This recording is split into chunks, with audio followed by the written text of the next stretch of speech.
आई हम छंद प्रकाश सोहर सुना रहल छी। नीक लागत तो लाइक करब, शेयर करब आ हमारा चैनल के सब्सक्राइब करब।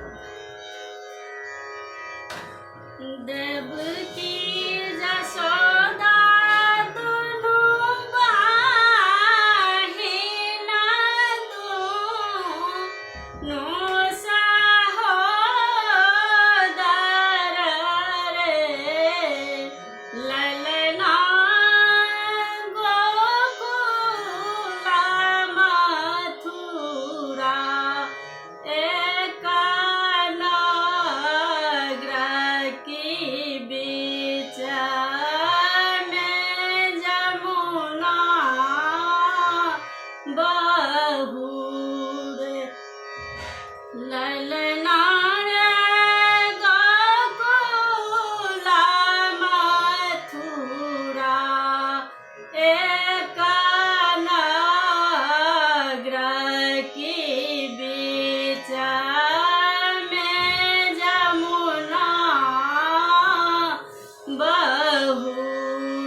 कंस धल नीरवंश कुल के दायन दर गया।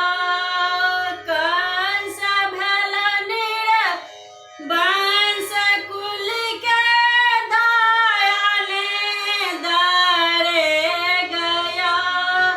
इह बालक अवतार लेलनि कंस भल निरवंशयो।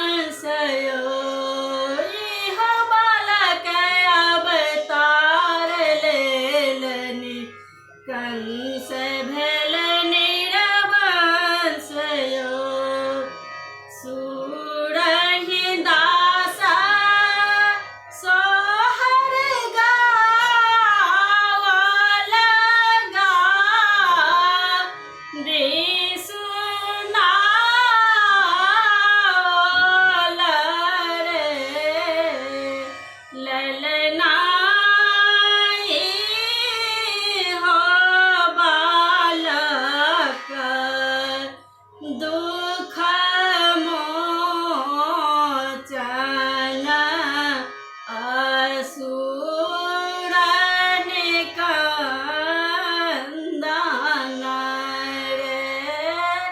लय